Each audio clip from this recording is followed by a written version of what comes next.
Imagine for a moment that you have a habit that you really want to change. Let's say, for instance, you go up to the cafeteria every afternoon and you eat a chocolate chip cookie. This habit has caused you to gain a little bit of weight. In fact, this habit has caused you to gain exactly 8 pounds, and your wife has started making some pointed comments. And when I say you, what I really mean is me, because this is a habit that I had that I just couldn't kick. To understand why that habit was so powerful and what it would take to change it, I had to learn how habits work. Every habit functions the same way. At first, there's a cue, some type of trigger that makes the behavior unfold automatically. Studies tell us that a cue can be a location, a time of day, a certain emotional state, other people, or just a pattern of behaviors that consistently triggers a certain routine.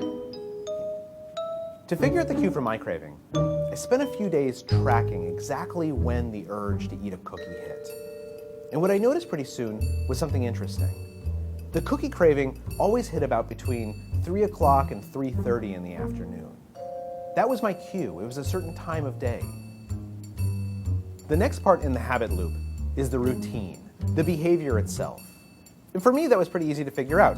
Every day between 3 and 3:30, I'd get this craving for a cookie. I'd get up out of my chair. I'd walk over to the elevator. I'd take the elevator up to the 14th floor. I'd get out. I'd buy a cookie, and then I would eat it while talking to my colleagues in the cafeteria.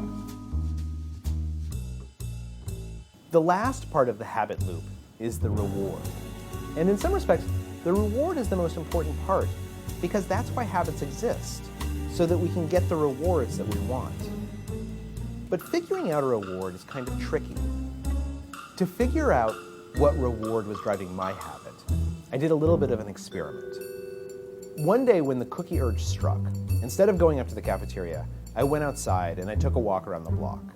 Then the next day, I went up to the cafeteria, but instead of buying a cookie, I got a candy bar and then ate it at my desk. And then the day after that, I went up to the cafeteria again, but I didn't buy anything. Instead, I just talked to friends for about 10 minutes.